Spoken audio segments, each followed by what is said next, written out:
లో 3 రోజుల క్రితం జరిగిన భవన నిర్మాణంలో ఉపేందర్ కామేశ్ అనే 2 వ్యక్తులు మరణించడం జరిగింది. దానికి ప్రభుత్వం తక్షణమే స్పందించి కలెక్టర్ గారు, ఎస్పీ గారు, ఏఎస్పీ గారు, ఆర్డీఓ గారు, ఉన్న లోకల్ పంచాయతీ డిపిఓ గారు అందరూ కూడా ప్రాతిపదికన స్పందించి, అదేవిధంగా మెడికల్ టీం కూడా వాళ్ళందరికీ ధన్యవాదాలు తెలుపుతున్నాను.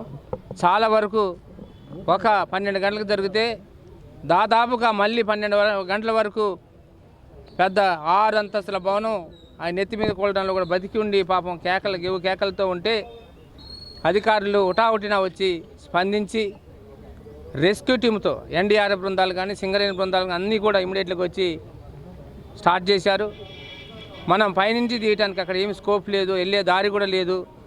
అయినా కానీ రిస్క్ చేసుకొని రెస్క్యూ చేయడం జరిగింది. అక్కడ వెంటనే తక్షణం 6-8 గంటల లోపలనే ఒక వ్యక్తిని ఎక్కడైతే చిక్కుకున్నారో అక్కడిని తీసి మెడికల్ టీంకి ఉపజేస్తే ఒక పక్క మొత్తం లెఫ్ట్ సైడ్ మొత్తం క్రష్ అవ్వడం వల్ల ఇమీడియట్గా మేజర్ వెజల్స్ ఏవైతున్నాయో మేజర్ వెజల్స్ క్రష్ అవ్వడం వల్ల తీసిన వెంటనే చనిపోవడం జరిగింది.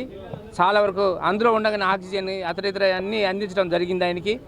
అయినా కానీ మెడికల్ టీం ఎంతో కృషి చేసినా కానీ దురదృష్టవశాత్తు కోల్పోవడం జరిగింది. అదేవిధంగా మధ్యలో పడిన ఎవరైతే ఉమేష్ గారు ఉన్నారో, ఉపేందర్ కూడా నిన్న మధ్యాహ్నం నైటు 2 వరకు కూడా రెస్క్యూ టీం కష్టపడి అవి ఏవైతున్న ఫ్లోర్లు అన్నీ మట్టినంత తీసి ఆయన బయట తీయడం జరిగింది.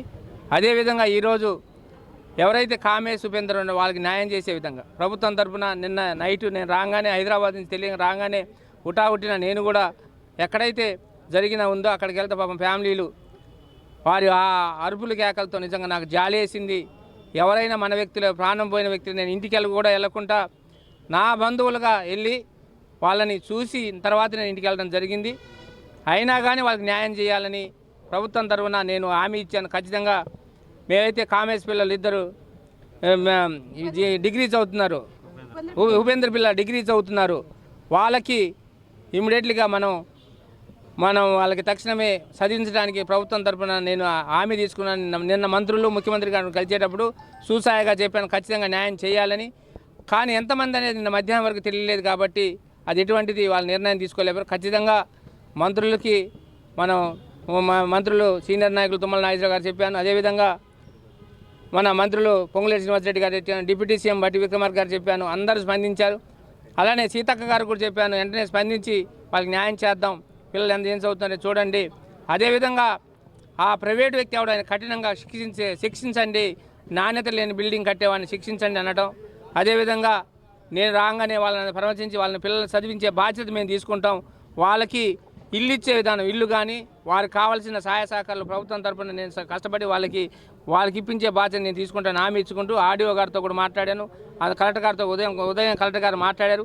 మన తరఫున ఏం చేద్దామంటే మీరు ఆలోచించి చెప్పండి అండి. ఇప్పుడు ఎవరైతే ఈ నాణ్యత లేని బిల్డింగ్ కట్టి సీక్రెట్గా ఇంటర్నల్గా కన్స్ట్రక్షన్ నడుస్తున్నాడో అతన్ని మోస్ట్ ఆఫ్ ది కాంపన్సేషన్ అతని నుంచి రాబట్టాలని వాళ్ళకి ఇమ్మీడియట్లీ అతని నుంచి తక్షణమే, ఎందుకంటే వాడికి పాస్ట్ హిస్టరీ కూడా గతంలో హిస్టరీ కూడా చాలా బ్యాడ్గా ఉంది. ఇక్కడికి వచ్చి ఒక స్వామి వేషంలో వేసి భద్రాచలమని నాశనం చేసిన వ్యక్తికి ఖచ్చితంగా శిక్ష ఇవ్వాలి. ఖచ్చితమైన మోస్ట్ ఆఫ్ ది కాంపన్సేషన్ అతని దగ్గర నుంచే ఇప్పిస్తానని వాళ్ళకి మనవి చేసుకుంటూ ఖచ్చితంగా చనిపోయిన ఉపేందర్ కానీ కామేశ్ కానీ ఖచ్చితమైన న్యాయం చేస్తానని వాళ్ళ ఫ్యామిలీకి అండగా ఉండి చెప్పాను. తల్లికి ఖచ్చితంగా నేను అవుట్ సోర్సింగ్ లేదా ఉద్యోగం ఇస్తానమ్మా, మనం ఉపేంద్రకి పెళ్లి కాలేదని సరే వాళ్ళ ఫ్యామిలీ తల్లిదండ్రులు కూడా కాపాడుతాను అన్నాను. ఖచ్చితంగా కాపాడుతాం. ప్రభుత్వం తరపున నా బాధ్యత. ప్రభుత్వం రావాల్సిన ఏమైనా లావాదేవీలు ఉంటే విపత్తుకు వచ్చే రావాల్సి చూసి ఖచ్చితంగా అది ఇస్తానని మనవి చేసుకుంటూ ఖచ్చితంగా మీరందరూ కూడా టీవీ మిత్రులందరూ కూడా ఉన్న నాయకులు, ఈరోజు ధర్నా చేసిన నాయకులందరూ కూడా నిజంగా ఒక చనిపోయిన పక్షాన వాళ్ళందరూ మాట్లాడారు. సంతోషం. న్యాయం జరిగేది ఎవరికి? చనిపోయిన వ్యక్తులకి, బతికున్న పిల్లలకి రోడ్డును పడకూడదని మీరందరూ ధర్నా చేసినందుకు మీకు కూడా ప్రత్యేకంగా ధన్యవాదాలు చేస్తున్నాను. ఎందుకంటే న్యాయానికి ఎవరైనా పోరాటం చేయాలి కాబట్టి మీరు చేశారు, సంతోషం. నేను కూడా మీతో పోరాటంగా నేను ప్రభుత్వం తరపున వచ్చేది. ఇప్పుడు ఆయన మోస్ట్ ఆఫ్ ది కాంపన్సేషన్ ఎవరైతే ఇల్లీగల్ కాంట్రాక్ట్స్ ఇలా నాణ్యత లేని బిల్డింగ్స్ ఖచ్చితంగా చర్య తీసుకున్నట్టు మనవి చేసుకుంటూ మీకు ధన్యవాదాలు చెప్తున్నాను. Thank you.